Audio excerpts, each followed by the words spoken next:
You're listening to the WrestleHavoc Podcast on YouTube, where we discuss everything in and outside of the squared circle. We talk all that goes on in the realm of WWE and AEW every week. And now, here's your host, the one that will give you a reality check on pro wrestling, Flamin' Ricky Duraeus. This is the WrestleHavoc Podcast.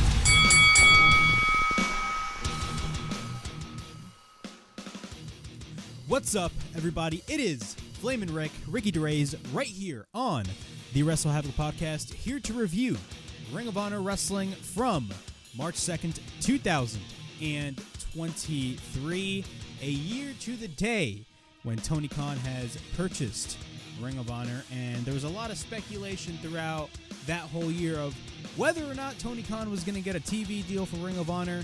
It was a long-ass time. He ended up not getting a TV deal, but it is on Honor Club. You got to pay $9.99 for it, but I wanted to give this show a shot. Of course, Ring of Honor has been around for 20 years. Now, I wasn't really the biggest watcher or follower or fan necessarily of Ring of Honor, but I really wanted to get a taste of what it was, especially under this new Tony Khan regime, considering the fact that Tony Khan is a huge fan of ROH. But overall, what are my thoughts on this show? I thought the show was pretty good for what it was. Could it have been better? Yes. A lot of people are saying that this show feels like AEW Dark. I 100% disagree. I feel like this show did everything that it needed to do to separate itself from AEW. And I feel like that's exactly what it did. Now, there are a couple of flaws that I have with the show, but my biggest thing that I absolutely was very happy about regarding this show was its presentation. Because I remember when they first announced the fact that Ring of Honor was going to be going to Universal Studios, I was very afraid that the show wasn't really going to be treated as important, and it was basically going to be treated like dark. And thankfully, that wasn't the case. The new look of Ring of Honor looks absolutely amazing. The presentation of it really has that fight feel to it. You can even go as far as to say that ROH looks like Full Sail University from NXT Black and Gold.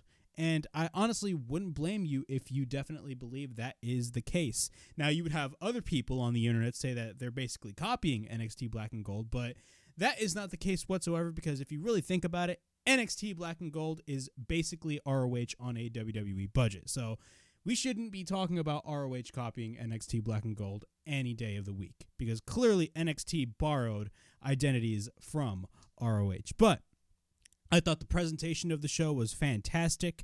We had 10 matches. Yes, 10 matches on this show. And really, most of those matches, I don't want to say were random matches, but there were some matches on this card that were absolutely fantastic, and there were some other matches that I just really did not care about. I mean, granted, like, there wasn't really, a lot of promo segments. There was like 2 promo segments, and that's it. One interview with Wheeler Yuta, and the other one with Willow Nightingale and Athena, and everything else were just flat out matches. We did have backstage interviews, but I will say the show immediately started off right into the action. There was no intro whatsoever. They just went straight to the action. But overall, what are my thoughts on ROH as a whole? I like it. I really dig it. I'm definitely going to tune in next week to see what they are going to be doing. Of course, we are on the road to Ring of Honor's Supercard of Honor Friday, March 31st during WrestleMania weekend, and it's going to be a big show. And that ending that we had on this show with Eddie Kingston coming out teasing a program with Claudio Castagnoli, I'm 100% excited to see what the future holds. Now, I know that they already taped the at least next 3 episodes of ROH already, so there are spoilers out there, but I'm not really going to spoil myself. But not only that, honestly, I wouldn't even care about the spoilers, to be quite honest with you, considering the fact that a lot of, the reaction on social media was a very positive reaction regarding this show. But we have Eddie Kingston challenging Claudio Castagnoli. Eddie Kingston is going to be a integral part as we head towards Supercard of Honor, and I'm very, very, very excited about this. But overall, my thoughts on Ring of Honor, I really dug the show. Could there be some changes? Yes, there are some things I will talk about that I wasn't really a fan of, but overall, I thought the show was pretty good for what it was. It was a great show overall. And should you guys watching this video, should I give you guys, the assumption of give this a chance?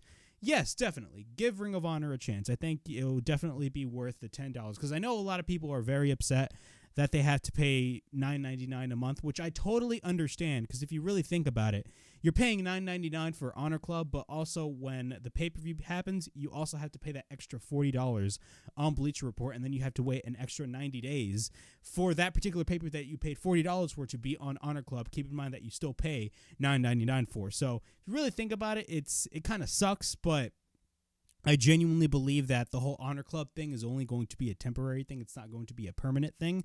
I genuinely believe, this is just me, I genuinely believe that Ring of Honor, will be on on cable television when most likely Warner Brothers Discovery has their next round of television rights negotiations with AEW. That is my opinion on things, but I may be wrong. But again, as I've stated on this show, basically this whole show was basically match after match after match after match after match. It was basically just a show just full of matches.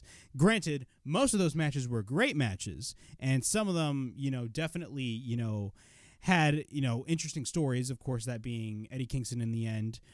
You had Claudio Castagnoli versus A.R. Fox, which was fantastic. Josh Woods versus Konosuke Takeshita. You had Zack Sabre Jr. defending his New Japan World Television title against Mr. All Heart Blake Christian. Great matches on this show, but again, I wouldn't really worry a lot about storylines when it comes to Ring of Honor because really, if you really think about it, what is the emphasis of Ring of Honor? Ring of Honor's main focus is purely pro wrestling. You can add some stories there, but really, Ring of Honor's main focus is pro wrestling. But overall, I thought the show was pretty good. Before I get on with all this craziness regarding Ring of Honor Wrestling from March 2nd, 2023, please like and subscribe to the WrestleHavoc Podcast right here on YouTube, in which we discuss everything in and outside of the squared circle. Make sure to like and subscribe for more content. And as the frickin' referee would say, ring, ring, ring that damn bell for more notifications. Also, the WrestleHavoc Podcast is also available on audio platforms. It is available on Apple Podcasts, Spotify, Anchor, and Google Podcasts. So if you guys want to listen to the WrestleHavoc Podcast in audio format, it is available on all of those platforms. Also, if you guys haven't checked out the AEW Dynamite review, it is up on the channel. The link will be in the description below. We talk about the go-home episode of Dynamite before, of course, this Sunday's AEW Revolution pay-per-view, which, of course, is main evented by the generational talent, the AEW World Champion MJF, Maxwell Jacob Friedman, taking on the American Dragon, Bryan Danielson, in a 60-minute Iron Man match. It should be an absolute banger. So if you guys haven't checked out the AEW Dynamite review, the link will be in the description below. Another thing that I want to note to you guys is episode 10 of the WrestleHavoc Podcast will be uploaded most likely this weekend. Now, Revolution is going to be on a Sunday, so hopefully I can actually upload it on a Sunday. I'm not sure if I will upload it on Saturday, but we got a lot of things to talk about. Primarily, we are going to be giving you guys my predictions for this Sunday's Revolution pay-per-view, so be on the lookout for episode 10 of the WrestleHavoc Podcast, plus the SmackDown review will be uploaded tomorrow as well, so be on the lookout for the SmackDown review. All right, let's get on with Ring of Honor. Overall thoughts, I really basically gave you guys my initial thoughts on Ring of Honor, but again, I dug the presentation of Ring of Honor. I think, it kind of sets itself apart from AEW. Now, I believe AEW Dark is going to be using this exact setup. The only difference is they kind of utilize the tunnels and kind of put it below the screen. But overall, I think the presentation for Ring of Honor is absolutely fantastic, and this is the right direction that you need to go when it comes to Ring of Honor. Because you can't, I repeat, you cannot just have Ring of Honor, be a show that just looks exactly like AEW. It really needs to set itself apart from AEW, and that is the main important thing that I constantly talk about when I talk about Ring of Honor. You need to separate itself from AEW. And Ring of Honor does have a lot of aspects in which it does separate itself from AEW. So overall, I thought the presentation of the show was great. I love the basically the hard cam. I love the sky cam that they used for the matches. Fantastic stuff overall. I really definitely enjoyed this. But in our first match of the evening, we got Slim J representing the Trustbusters taking on the Ring of Honor Tag Team Champion, Mark Briscoe. Yes, Mark Briscoe wrestles on the first match of Ring of Honor's return on Honor Club. Overall thoughts on this match? This was a pretty good match, of course. Mark Briscoe got the win. Of course, the Code of Honor is applied, and if you guys do not know what the Code of Honor is, basically, Ring of Honor rules state that every time before a match even starts, both wrestlers have to shake their hands, and after the match ends, both wrestlers have to shake their hands as well. That is called the Code of Honor. The Code of Honor is applied. Slim J goes for a kick on Mark Briscoe, and then we get Briscoe is gonna kill you chants, and then we get Redneck Kung Fu by the one and only Mark Briscoe. We get a bunch of Briscoe chants by the crowd. Slim J then leaves the ring, and then he comes back into the ring. Both lock up. Slim J goes for a kick onto the Warren without the referee looking. After that, we get repeated rights by Slim J. And then he sends Mark up and over to the apron, and then Slim J runs into Redneck Kung Fu by the one and only Mark Briscoe. Mark then boots Slim J. After that, he hits a dropkick through the ropes, and then he brings out a chair, and then he sets it up. It looks like he's about to run over the top rope, leaping from the chair, but then Slim J runs out of harm's way. After that, once we're back in the ring, we get a right hand by Slim J. We get repeated chops by Mark Briscoe, followed by a right hand. At this point, Smart Mark Sterling is on the apron, and then Slim J goes for a modified kick. After that, modified springboard kick, I should say. After that, we get a cover and a near fall. Mark Briscoe then tries to fight back, but then Slim J goes for repeated clotheslines. Slim J then goes for a springboard reverse DDT. After that, we get a cover and a near fall. Ari Davari then stomps on Mark Briscoe on the outside without the referee looking. Of course, the referee is getting distracted. After that, Slim J is in control over Mark Briscoe. And then Slim J works on the arm of Mark Briscoe, and then he transitions into a sleeper hold. Mark then escapes, but then Slim J goes for the enziguri. Slim J then goes for the side headlock, but then takes him back down and continues to apply it. Mark Briscoe then tries to fight back, but then we get a bunch of Kung Fu chops, redneck Kung Fu chops by Mark Briscoe. We get a clothesline in the corner by Mark, and then he hits a single leg dropkick on Slim J. He then hits a neck breaker. We get a cover by Mark Briscoe and a near fall. He then picks him up, and then Slim J escapes. We get a right hand by Slim J, but then Mark comes back. He takes him out once again, but then he picks him up with a powerbomb. We get a cover and a near fall, and then he picks him up with the Death Valley driver. He goes to the top, and he tries to go for the Froggy Bow, but what happens, Slim J gets caught in a big boot. So Slim J basically escapes, but then Slim J, whenever he gets up, he got caught into the big boot by Mark Briscoe.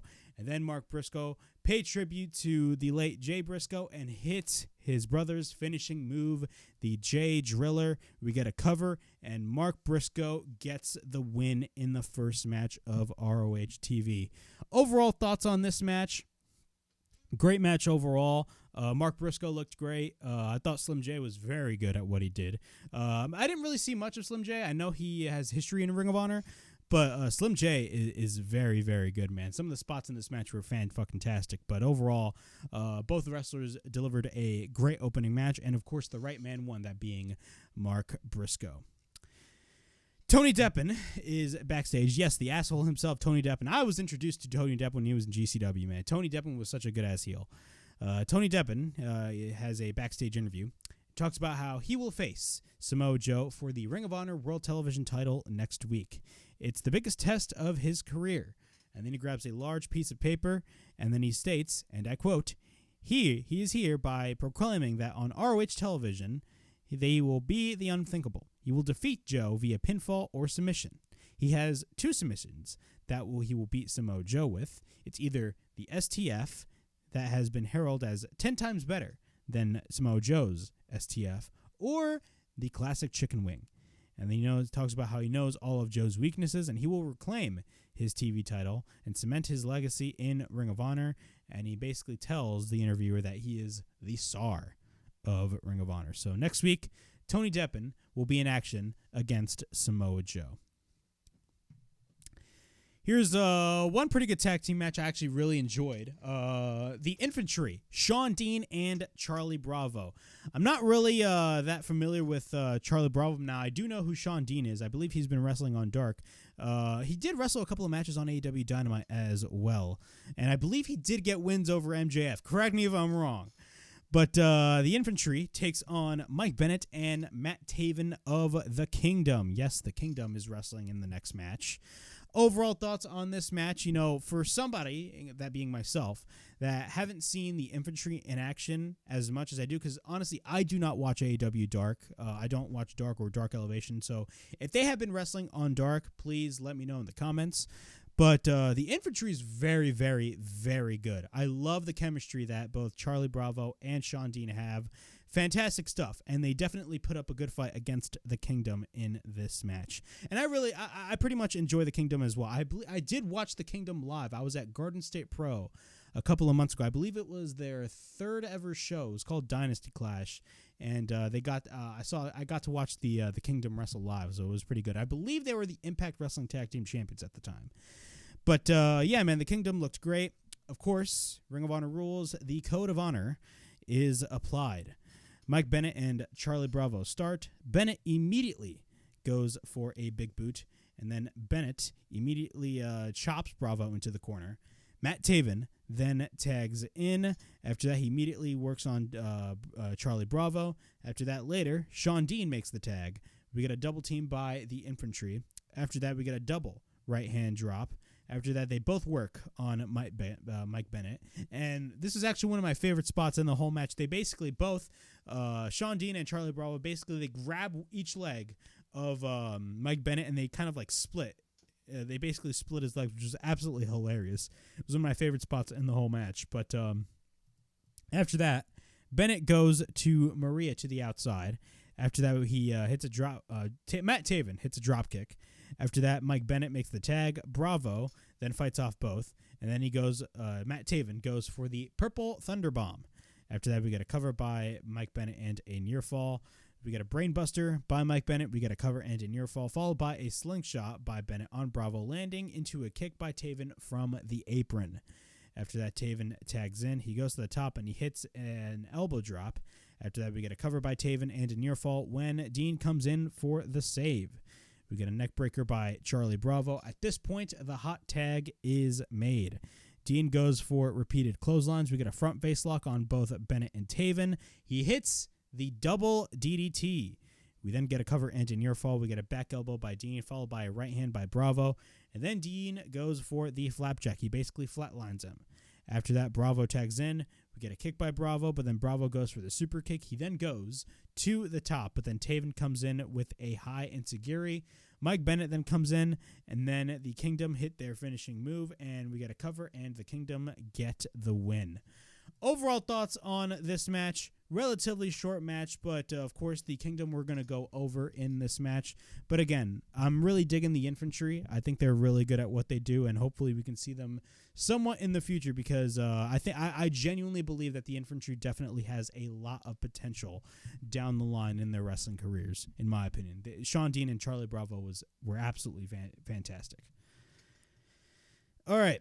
In our next match of the evening, we had a banger-ass match. And I know I say that a lot regarding WWE pay-per-views and some matches, and especially AEW pay-per-views, because it's almost every week AEW puts on a lot of bangers. We had probably one of the best, if not the best, technical wrestler in the world in Zack Sabre Jr. Of course, he is the current New Japan Pro Wrestling World Television Champion. By the way, I do not like that design of that belt. I think that belt is completely ugly, in my opinion. Same thing as the new version of the IWGP World Title. I think I like the older version much better. Heck, you can even go as to say I actually dug the V3 as well. The V3 of the IWGP is one of my favorite designs. And I'm not really the biggest fan of New Japan, but that belt looks like crap. Zack Sabre Jr. takes on All Heart Blake Christian. Blake Christian has been making the waves around the independent scene, and he's been wrestling for GCW. I did get to watch him live. I completely forgot, who did he wrestle?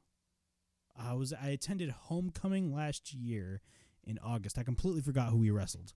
I think it was not Jordan Oliver, no, because I believe Jordan Oliver faced Nick Wayne, but I completely forgot who he wrestled. That's my fault. But Blake Christian is absolutely fantastic. If you guys haven't watched Blake Christian in action, you guys should definitely go check him out. And he has been wrestling on Ring of Honor ever since Tony Khan has purchased the company as well. He's been wrestling. He wrestled at Supercard of Honor, and I believe he also did wrestle at the 0 Hour pre-show on Death Before Dishonor as well. And I believe he did also wrestle for Final Battle as well. I got to make sure and check. But yeah, man, Blake Christian has been on Ring of Honor ever since Tony Khan has purchased the company. But overall thoughts on this particular matchup, fantastic match. This was everything you wanted in not only a technical match, but if you really wanted a hard-hitting, ruthless type of match, this was definitely the match for you. Zack Sabre Jr. and Blake Christian absolutely delivered 110%.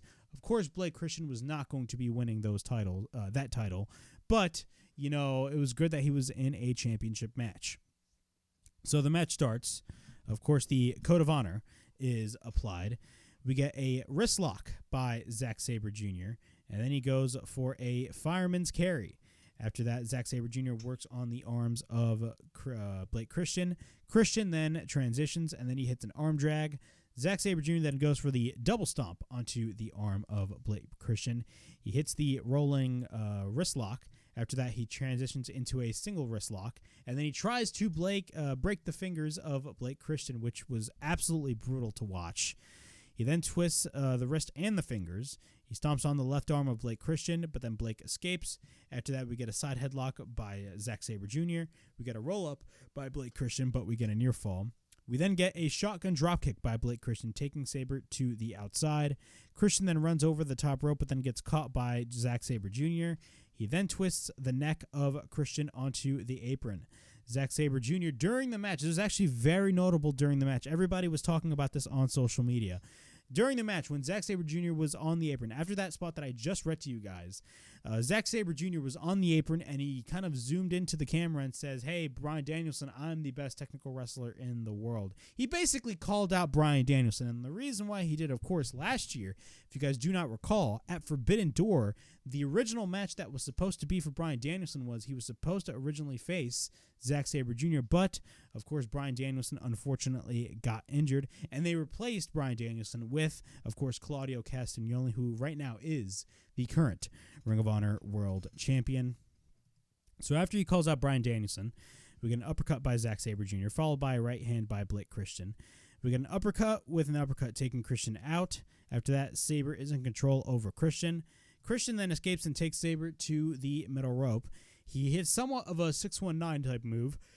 After that, he goes for a springboard crossbody. After that, we get a boot by Blake Christian getting caught by Sabre, but then he gets pushed out with a shotgun dropkick. He runs into the corner. Blake Christian then picks up Zack Sabre Jr. and hits the Alabama Slam, and then he slingshots him into the corner. We get an enziguri by Christian, followed by a suplex, and then he follows up with a side suplex. After that, we get a cover and a near fall. Zack Sabre Jr. then regains control with a front face lock. Christian then escapes, but then Sabre hits a snap suplex, but then Sabre continues to be in control. He hits an uppercut, and then he goes for another uppercut on Christian. At this point, Sabre is on the apron, but then Christian goes to the apron. He then hits a spear on Zack Sabre Jr., but then Sabre is on the outside. Blake Christian then takes Sabre over the top rope to the outside. And once we're back into the ring, Christian goes for a springboard. After that, Christian is in control, but then Sabre continues to work on the short arm lariat attempt. Actually, no, he counters the short arm lariat attempt by Blake Christian, but then Sabre applies the Cobra Twist submission. After that, Christian goes to the bottom rope, but then we get repeated kicks by Zack Sabre Jr. onto the chest of Christian Cage. At this point, 5 minutes are remaining in the match. So in every New Japan World Television title match, I believe the limit is 15 minutes. So there was 5 minutes left remaining in this match. We get a couple of chops by Blake Christian, and then he gets caught in a series of uppercuts. But then Sabre runs into a standing, yes, he runs into a standing Spanish fly on Blake Christian. That looked so badass. We get a cover and a near fall. He then picks up Zack Sabre Jr., but then Sabre goes for the Camaro-style submission. After that, Blake Christian counters by planting him to the mat. We got a front face lock followed by a brainbuster by Christian. We got a cover and a near fall. After that, Christian is in control. He misses the springboard. He's on the apron, and he tries to go for the springboard, but he missed it. He hits a handspring kick. After that, at this point, 3 minutes are remaining in the match. He gets caught into the ham scissors. After that, Sabre applies a choke, and then he applies a stretch with the double wrist lock. At this point, Blake Christian taps out, and Zack Sabre Jr. retains the New Japan Pro Wrestling World Television Championship. Overall thoughts on this match? Both men absolutely gave it their all. They basically beat the living hell out of each other, in my opinion. Like, both guys are just absolutely freaking insane. Especially Zack Sabre Jr. You know, I'm not really that familiar with Zack Sabre Jr. As you guys know, I'm not the biggest watcher of New Japan Pro Wrestling, but Zack Sabre Jr. is you can definitely call him one of the best technical wrestlers in the world, because he definitely showed that in the match that he had with Blake Christian. So, great match overall. Zack Sabre Jr. retains the New Japan Pro Wrestling World Television title. Let me get a drink of water here, because there's so much shit to cover right here on the show.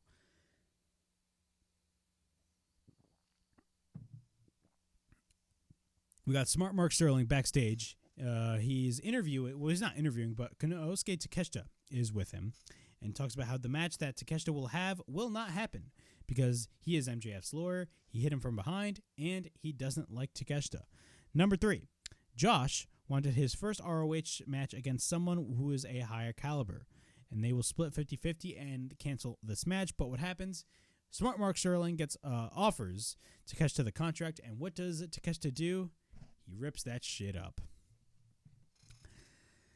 We got Christopher Daniels versus Rohit Raju. Rohit Raju, I believe, wrestled in Impact Wrestling, because his name sounded very familiar, but I do not watch Impact Wrestling as well. Like, honestly, can you really blame me? I don't follow Impact. Christopher Daniels versus Rohit Raju, but I believe Rohit Raju was a former X Division champion. Correct me if I'm wrong. For the short time that I watched Impact, I remember he was the X Division champion. But overall thoughts on this match, it was a relatively short match. Of course, this was to get Christopher Daniels over. Not only that, Christopher Daniels is a Ring of Honor alumni. He, I believe, wrestled in the first match of the first show, which was great to hear. But let's get on with the match. The Code of Honor is applied. Both lock up. Raju is in control over Daniels into the corner. He hits a running shot into the corner, and he continues to be in control. We get a cover and a 1 count. We get a shot to the back of Daniels. After that, Daniels counters the hip toss by Raju. Then he goes for the leg lariat after that, follows up with the chop and a suplex. We get a cover by Christopher Daniels and a near fall. After that, let's see, where the hell did I go? Jesus Christ. So we get a cover and a near fall. We get a couple of elbows by Daniels. Daniels then gets distracted.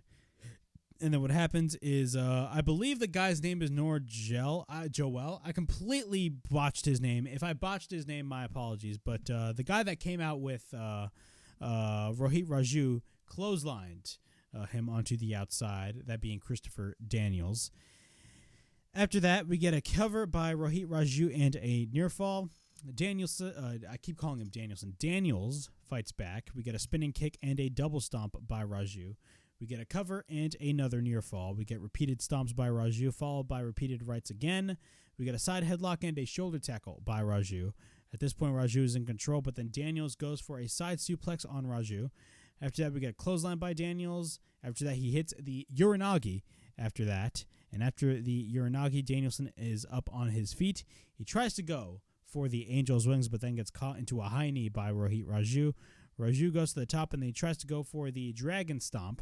But then what happens is Daniels escapes, and then Danielson plants Raju down to the mat, and Danielson goes for the best moonsault ever, the BME. Fantastic shit right there. That was clean as fuck. But let's be real here. After the moonsault that Lady Frost did, she takes the cake as the best moonsault ever. That moonsault was clean as hell. But overall thoughts on this match, it's great to see Christopher Daniels wrestle on ROH, but overall, was this match really special? Not really, to be quite honest with you. We got Red Titus versus Hot Sauce Tracy Williams in a backstage interview. They basically talks about their process on getting to Ring of Honor. The path remains the same. Red Titus started that path 17 years ago in Ring of Honor, and he always wanted to go to the mountaintop. Tracy Williams then says that, right here, in ROH, this represents the wrestling that he loves because they became the team and they achieved a goal. And both want to become World Television Champion. They want to restore honor in Ring of Honor. And then Aussie Open come in, Kyle Fletcher and Mark Davis. It says that in 2023, there is no bigger or better tag team than the Aussie Open.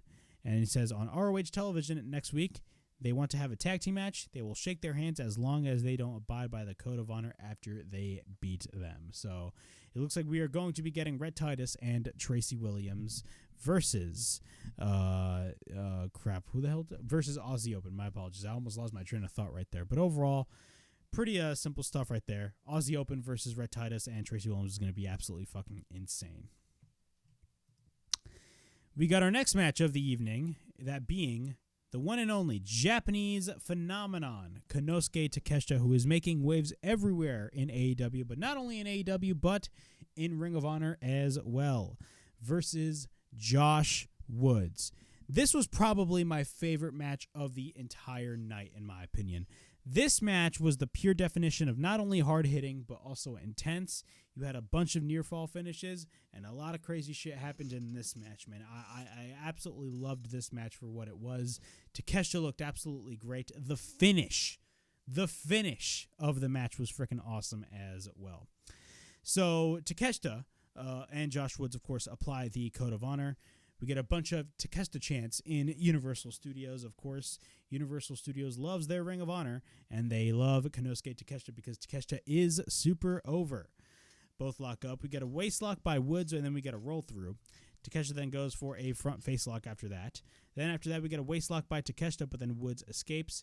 He then applies the hammer lock. We get a side headlock by Josh Woods, and then we get a shoulder tackle by Takeshita, no-sold by Josh Woods.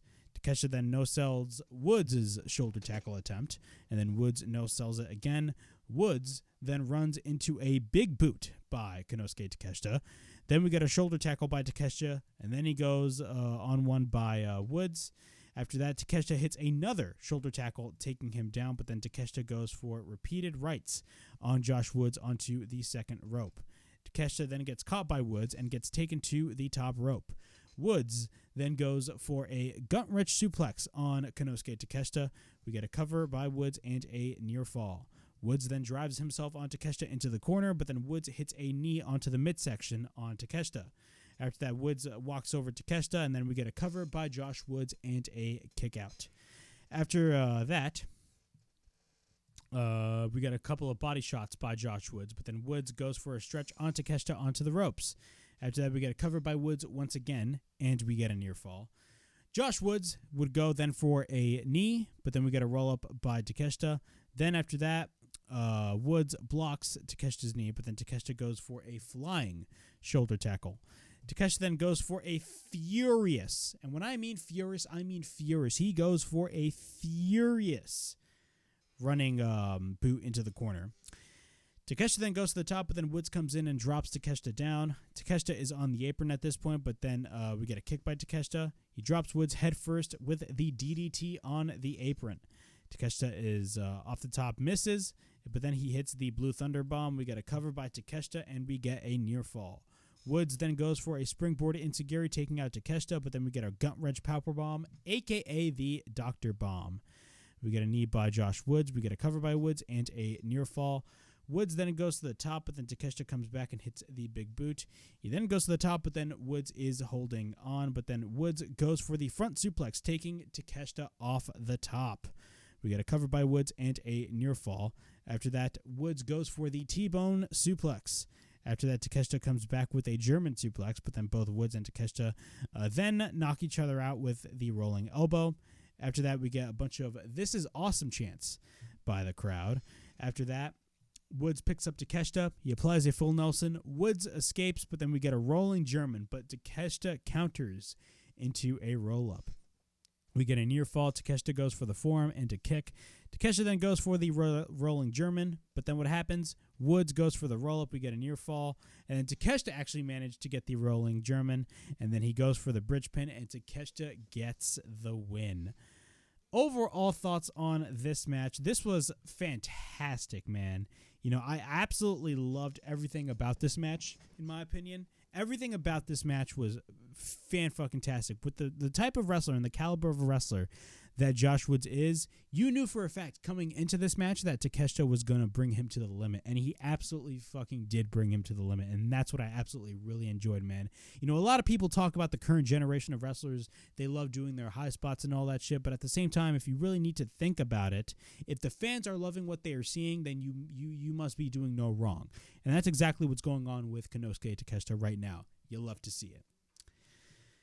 All right, after that, we got the Ring of Honor World Champion Claudio Castagnoli in a backstage interview. He talks about how he looks forward to situations like this, and that's why he wakes up. Of course, that's why we step in the ring, and that's why we're the Blackpool Combat Club, and that's why the Blackpool Combat Club exists. Tonight, it's his first title defense against AR Fox. Him and Top Flight may have cost him money on AEW television, but there is nothing that will spoil this title defense tonight on ROH on Honor Club. So yeah, that was the interview that Claudio Castagnoli made before his match against AR Fox in the main event. After that, we get a quick match with the ROH World Six-Man Tag Team Champions, the Embassy, versus LSG, Rex Lawless, and Joe Keys. This was a pretty relatively quick match, in my opinion. Nothing really special happened on this match, but overall, if you guys want to download it, go ahead. But did I say download it? Jesus Christ. Literally, I'm just getting, off right now, but whatever. I said download it, my dumbass. I'm literally getting tired right now. But overall, what are my thoughts on this match? It was a pretty simple match overall. Nothing really much happened. The Embassy went over. I'm not really the biggest fan of the Embassy, in my opinion. I don't know why. It's just something about the Embassy. I think Brian Cage's work has been so much better ever since he came to AEW. I think his best work that he has been doing is right now. He's been having banger matches after banger matches after banger matches, and he shows no signs of stopping. And I like the chemistry that he has with the Gates of Agony. But I'm going to be honest, I'm not really feeling it when it comes to the whole trio itself. And I feel like, it's just me. I'm not really the biggest fan of the Embassy. But long story short, the Embassy got the win. We got Gran Metalik versus Ari Davari. Overall thoughts on this match. Again, this show, one of the things about this show is that they keep going match after match after match after match after match. Very rarely they will go to a backstage interview, but most of the time they go match, then the next match, then the next match, and then the next match, and then the next match.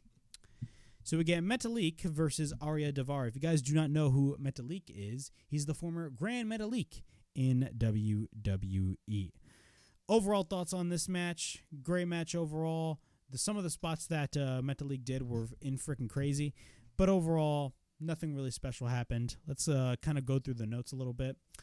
The Code of Honor is applied. Both lock up. We get a side headlock takeover by Metalik. Both then lock up once again. We get a side headlock by Gran Metalik. After that, we get a shoulder tackle by Metalik, but then Metalik goes for a springboard arm drag after that. Then he follows up with a boot, followed by a running bulldog. He walks the ropes and hits a shotgun dropkick off of the second rope, which was fucking insane. After that, Davari is on the outside. Metalik goes to the outside, but then Metalik gets thrown onto the ring post. Takes him back into the ring, but then Davari is in control of the match. Slim J then gets involved when the referee is distracted. And then he sends Gran Metalik into the corner, but then Davari continues to be in control. Covered by Davari into a near fall, but then we get a side headlock by Davari, followed by an overhand chop. Later on, Metalik goes to the top and hits a somersault on the outside.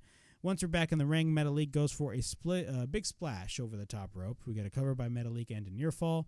He then picks up Davari, but then Davari escapes. He applies. I completely messed up my notes right there. My apologies. But we get a springboard by Metalik, but Davari hits a dropkick onto the back of Metalik by accident. And then Davari's on the apron, and he goes to the top, but then he misses the splash. We got a roll-up by Metalik and a near fall. Then we got a thrust kick by both Metalik and on Davari, but then Slim J after that gets involved. And then after that, Davari, by accident, takes out Slim J. We got a roll-up by Metalik, but the referee comes in late. We got a cover and a near fall. Davari is with the lariat, and we get a cover, and Ari Davari wins the match. Overall thoughts on this match. Gran Metalik looked great, but overall, was I really that invested in this match? Not really. I mean, I've seen Gran Metalik before, so a lot of the stuff that he did didn't really shock me, but great luchador, but I was not really that invested in what they were doing here. We get a backstage interview with AR Fox. Talks about how 10 years ago, he was trying to try out for Ring of Honor, and he never got invited back. Maybe he wasn't good enough, and he busted his ass, and now look where he is at. He's main eventing the first episode of Ring of Honor on Honor Club, and he will win that Ring of Honor World Championship from Claudio Castagnoli. After that, in our next match of the evening, we got Madison Rayne and Sky Blue taking on the Renegade Twins. The Renegade Twins have been in AEW for a while, just wrestling some squash matches, or I don't want to necessarily say squash matches, but enhancement matches, or wrestling on Dark Elevation, if that makes any sense. But one of the things that I don't want to say irked the shit out of me regarding this show, but one of the things that I want to really keep in note regarding this show is the fact that most of the talent are from AEW. Now, that's not really necessarily a bad thing. I know I tend to complain a lot about WWE bringing in Raw guys to SmackDown guys, but this is kind of different because of the fact that, you know, when it comes to, it's very weird to really think about it. But overall, yeah, man, like I genuinely feel that I completely lost my train of thought. Jesus Christ. I genuinely lost my train of thought. But, the AEW roster, what was I talking about? My bad. I'm getting tired, guys. I literally lost my train of thought for a second there. I was talking about the roster. The roster, basically, you have some sort of crossover with AEW talent. That is definitely to be expected with Ring of Honor, you know, for finally starting up weekly TV. But at the same time, we really need ROH to kind of have its own legit roster. You know, I get that some of the guys that are in AEW are your champions. For example, guys like Claudio Castagnoli, Wheeler Yuta, Athena, Samoa Joe. Those guys are realistically AEW guys, but the right people are the champions. But other people, for example, like the Renegade Twins, you know, people that are lower tier are on the card that you know that are from AEW. You know, I get why they kind of put them on ROH, but again, you know, we really need to ROH really needs to establish that, you know, own roster. And I think it's going well right now. I think it's going to go well, but that's just a little nitpick I wanted to say right there. But, yeah, man, and some of the wrestlers I haven't even seen before are most likely definitely on the ROH roster. So it's not like Ring of Honor does not have a roster. It's just the majority of the people that are there are from AEW. Like, you had Eddie Kingston literally come in and challenge Claudio for the ROH World Title, and he's an AEW guy, you know. But that's just stuff I just wanted to keep mentioning.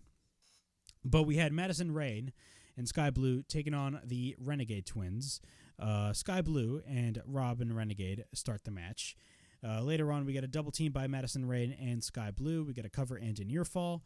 Charlotte Renegade then tags in. The Renegade Twins go after Madison Rayne. Quick notes on the match. We get a drop kick by Charlotte. We get a cover and a near fall. Charlotte tries to fight back, but then she gains control. She hits the pump kick, but then she takes Sky Blue into the corner, but then Robin Renegade tags in. After that, she hits the running shotgun drop kick onto the chest of Sky Blue, and then we get a cover and a near fall. Both Renegade Twins pick up Sky Blue, but then we get a roll-up by Sky Blue, and then we get a near fall. Robin then picks her up, but then Sky escapes.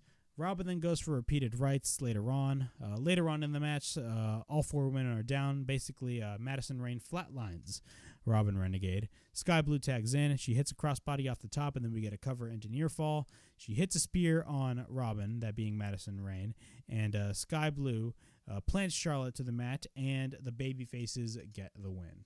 Those were basically the Cliff Notes version of this whole match.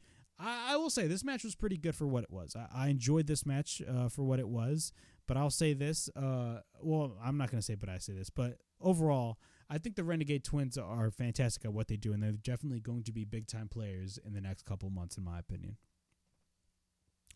Next week, Dalton Castle will be in action. Dalton Castle and his boys will be wrestling on ROH next week. Ian Riccaboni interviews the Ring of Honor Pure Wrestling Champion representing the Blackpool Combat Club, Wheeler Yuta. Ian Riccaboni calls him a junior member of the BCC and says Claudio will defend his title against AR Fox. Yuta then tells Ian Riccaboni that he just referred to him as a junior member. He isn't a junior member. He is not a rookie. He's not an upstart. He is a champion. He didn't become the pure champion by accident or doing somebody's laundry. He surrounded himself with 3 of the best wrestlers of all time: Jon Moxley, Bryan Danielson, the Ring of Honor World Champion Claudio Castagnoli. They beat him down and basically made him nothing and forged him in combat. He feels like he, left out with all these title defenses, and he calls out anybody to face him for the ROH Pure Championship next week. And then what happens? Timothy Thatcher comes out. He introduces himself and says that he isn't a fan of talking. He is a big fan of fighting. And next week, he is offering a challenge for the Pure Wrestling Championship against Wheeler Yuta next week. Timothy Thatcher versus Wheeler Yuta. That is a very, very, very interesting match that I'm definitely looking forward to be quite honest with you guys. Timothy Thatcher is really good in the ring. If you guys haven't watched his match against Bryan Danielson on Dynamite a couple of weeks ago, I urge you guys to check it out. But he was really good, and I'm definitely looking forward to seeing, Timothy Thatcher more often on AEW television. Not really on AEW television, but on Ring of Honor, because he's going to be on Ring of Honor next week. I believe they already filmed the tapings already. So, yeah. So next week, Wheeler Yuta will defend the Pure title against Timothy Thatcher. And next week, Samoa Joe will be in action. So that is going to be great to see as well. Willow Nightingale versus Lady Frost. Lady Frost is really good. I'm not really that familiar with Lady Frost, but Jesus Christ, man. Lady Frost is absolutely fan-fucking-tastic at what she does, man. That moonsault that she hit was probably the smoothest and the cleanest moonsault that I have ever seen. That was such a beautiful moonsault that she hit during this match. But let's get on with the match real quick. The Code of Honor is applied. Both lock up. We get a waist lock by Lady Frost. Willow kind of taunts Lady Frost by twerking. After that, we get a shoulder tackle by Willow on Lady Frost, followed by another shoulder tackle by Willow again. Willow then runs around the ring. We get a crossbody by Willow Nightingale, and then we get a cover and a near fall. We get a clothesline by Willow, followed by a second clothesline. After that, we get a back elbow by Lady Frost. Then Willow Nightingale goes for not only a slam, but also a chopped. After that, Lady Frost is up and over with a beautiful cartwheel landing on her feet. We get a series of thrust kicks by Frost. After that, she goes for the rolling neck breaker on Willow Nightingale. We get the cartwheel head scissors by Lady Frost. We get a roll-up by Frost, and then both knock each other out with a double high kick.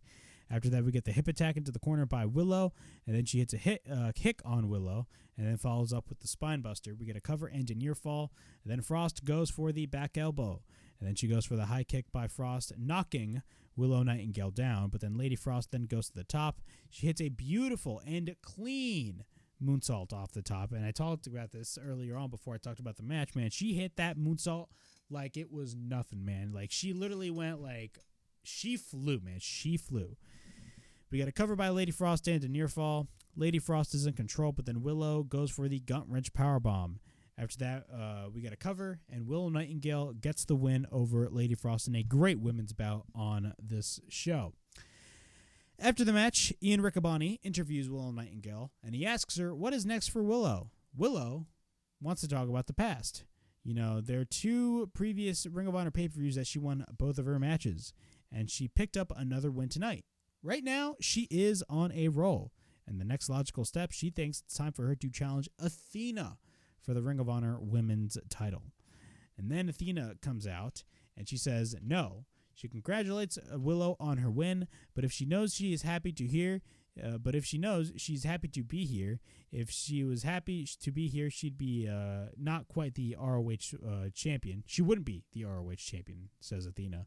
So does her a favor, talks about how she is a fighting champion, and she accepts her challenge. But when she beats her ass, she wants her to know how, and the world to know that Willow Nightingale is nothing but a Caracillon, and she's just so lucky to have lucky enough to have her in her division. And she says, see you next week. So we are going to be getting Athena versus Willow Nightingale for the Ring of Honor women's title next week on Ring of Honor. Overall, I thought this was great. But let's be honest with ourselves. Do we really think Willow Nightingale is going to get the win? No, she's not. Athena's going to retain that title. We got Claudio Castagnoli defending his Ring of Honor World Championship against AR Fox, recently signed to AEW a couple of months ago. Overall, man, great match overall. AR Fox looked absolutely great. Claudio is looking the best that he's ever looked, man. Claudio is literally one of the best in the world. And this match that they had for the ROH World Title was really fantastic. So the Code of Honor, of course, is applied. After that, Claudio and AR Fox both lock up. They then both lock again, and then we get a front face lock by Claudio, and then he's in control. We get a rolling neck breaker, but then Claudio picks him up, but then AR Fox escapes. We get a roll up by AR Fox. After that, we get a 1 count. Claudio then goes for an uppercut on AR Fox. At this point, Claudio goes for a slam, and then he follows up with a leg drop. After that, after the leg drop, we get a cover and a kick out. Claudio then tries to be in control, but then we get a wrist lock by AR Fox. Then he gets caught by Claudio, but then AR Fox counters into a bulldog. We get a cover and another 1 count, but then AR Fox goes to the top. Claudio then goes for a drop kick on AR Fox, but then Claudio picks up Fox, but then Fox counters with the flying head scissors. After that, Claudio goes for the back of the head through the ropes. We get a springboard off the top by Fox, getting caught by Claudio. But then Claudio wants to work onto the knee of Fox on the apron. Claudio then goes for the gut wrench suplex after that. After the gut wrench suplex, Fox picks him up. We get an uppercut by Claudio. Claudio goes for the suplex, and then he applies the single leg Boston Crab on AR Fox. AR Fox then gets to the bottom rope. Claudio and then on the outside drops Fox head first onto the apron, and then he hits an uppercut. We then hits a double stomp after that. And after the double stomp, later on in the match, I'm not going to go through everything because I'm literally getting really tired right now, but basically what happens is Claudio goes to the top. One of the notable spots in the match is Claudio goes to the top. He walks the middle rope, and then he hits the elbow, and we get a cover and a near fall. Claudio then applies the sharpshooter on AR Fox, but then Claudio transitions into the crossface and rolls AR Fox into the center of the ring. But what happens is AR Fox goes for the roll-up. He hits a chin breaker. Claudio then goes for a lariat of his own. Claudio then takes AR Fox to the top, but then he goes to the second rope. Claudio then follows up with a headbutt. After that, he picks up Claudio. He hits the Death Valley driver, and then Fox then goes to the top, and he hits a 450 splash. We then get a cover and a near fall. Both exchange shots. We get a couple of body shots by Claudio, but then later on, Fox is on the apron. Then we get a forearm by Fox, but then he gets caught into an uppercut. We get a cover by Claudio, and he retains the Ring of Honor World Championship. Overall thoughts on this match. Sorry that I rushed through this show, but literally right now it's like 12 midnight, and I'm literally getting so tired right now. But overall, this was a great match overall. Of course, Claudio was going to be main eventing the first Ring of Honor show under Honor Club because of the fact that he is the world champion. And overall, man, great match. AR Fox looked absolutely fantastic. But that is not what we got after, man. After the match, what happens is he applies the Code of Honor, of course, by shaking the hand of AR Fox. But what happens after that? Eddie Kingston comes out. So he comes into the ring. After that, he says, "Whoa, guess what, buddy? He is an independent contractor. He's 1099. He can be here. And you know how he promised Mox that he should not beat his ass in AEW? Well, this ain't AEW, bro. He's coming after that championship," and asks him, "What do you say, huh?" We get a bunch of Eddie chants by the crowd, and he tells Claudio to not be scared. Claudio then gets offered the mic, but what happens is as soon as Eddie drops it, Claudio doesn't get the microphone. He refuses, and Kingston, what happens? Claudio leaves, and that was the show. Overall thoughts on this moment when it comes to Eddie Kingston. Eddie Kingston and Claudio have a lot of beef with each other, and a lot of people were talking about this ever since Claudio first came in at Forbidden Door. It looked like they were kind of teasing what was going on, but at the end of the day, they didn't really go nowhere after Blood and Guts, because if you guys do not remember, the finish from the Blood and Guts match last year between, the JAS and the Blackpool Combat Club. You had basically, I believe it was Eddie Kingston apply a submission on Jericho, but meanwhile, Claudio had another submission, and it kind of like, it kind of sounded like basically Claudio kind of stole his win. But they didn't really go anywhere with that. But overall, man, I really do like the idea of Eddie Kingston, being and challenging Claudio, because everybody definitely expected this feud to happen. We didn't expect it to happen in ROH. I expected this feud to happen in AEW, but the fact that it's going to be happening in ROH, I feel like it's going to get a lot more eyeballs and a lot more people interested. And I genuinely believe that Eddie Kingston versus Claudio will be the main event of Supercard of Honor March 31st. So yeah, that was my Ring of Honor review from March 2nd, 2023. Overall thoughts on this show. I thought the show was great for what it was. You always talk about first impressions, and Ring of Honor definitely did hit that first impression for me. But overall, there was a couple of nitpicks on the show, but overall, I thought the show was relatively good, and it really strongly tried to separate itself from AEW. But yeah, that was my Ring of Honor wrestling review from March 2nd, 2023.